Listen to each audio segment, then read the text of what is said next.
Hey Facebook group, this is Guy with Survive. I just figured since we're all chatting here online anyway, just bring you guys inside and show you kind of what's going on here right now.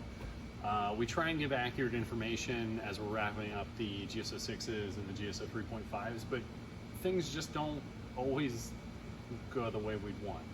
Let me just preface all of this by saying we've learned from Millet's mistakes.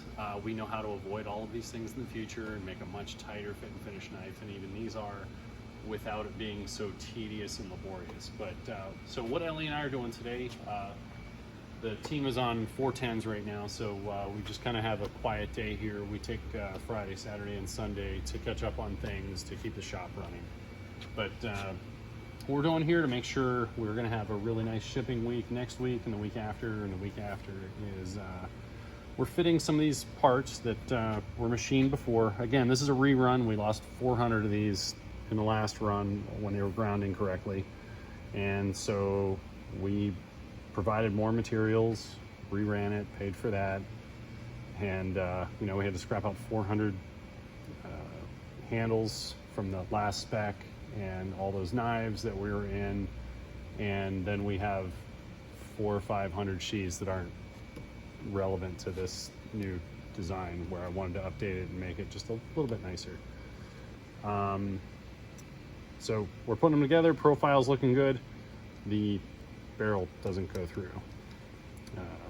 We've got it located here on the front, and just making sure the handles are going to fit. Sometimes the handles might not fit on this blade, but they'll fit on that blade. So this is, it's kind of like a weird screwed up puzzle that we're working through. So I'm doing some light reaming here. They'll be nice when you get them, so this isn't your problem. We're dealing with it and still delivering you a good product.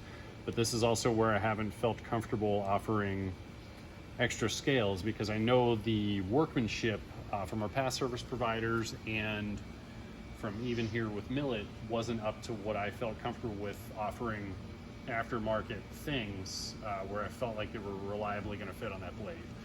As we get into these new projects where we're making everything, my comfort level is 100%. I feel really good about that. But we control everything now, and we have learned from all of this and know how to more appropriately fixture to get better finishes, tighter tolerances, and just have everything go together so that we're meeting the quality expectation that you guys have, while it, you know, not being so hellish and you know, kind of like a non-profit right now. But yeah, so I just wanted to share that with you. The stuff we're working through. We got a bunch over here that we got built today, and we're just working through things. And as we get through these projects, we'll be speeding up pretty crazily. Here, I'll give you a little sneak preview. Don't tell anybody. Come around here real quick. We started these about 3 days ago. We've got 200-ish of the 4.5 bushcrafts done here. It was just, we'd set up and they started grinding so damn fast that I think we're just gonna blow through them kind of by accident as we're working on some other stuff. And you're about to find out what we can do as a manufacturer.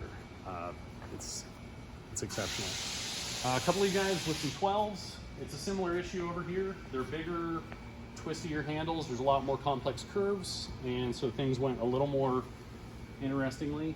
I am working through these this weekend, so a lot of these 12s, there's got some in some bins. Just kind of stopped here when we realized what was going on and figuring out how to best handle it really efficiently to get this stuff out. We've got solves all worked out, and so we'll start getting work through those, and we'll start blowing the 12s out really quickly here. Anything else you want to share right now? I don't know. I don't think so. Pretty good teaser. I'll be getting these buffed over the weekend that Shane got sharpened, and we'll be getting these out of here on Monday. So yeah, stand by. Things are really speeding up, and as it's, like I said, things that we're machining ourselves using our equipment, our personnel, our standards and practices, things are just gonna get really awesome. I mean, you can tell just from those up close photos of the 4.5 bushcraft where things are headed, and I'm really happy to be sharing this next chapter with you. Anyway, we'll stop back in soon, and I'll just keep these weird on the fly updates coming. So have a good afternoon. We'll talk to you again soon.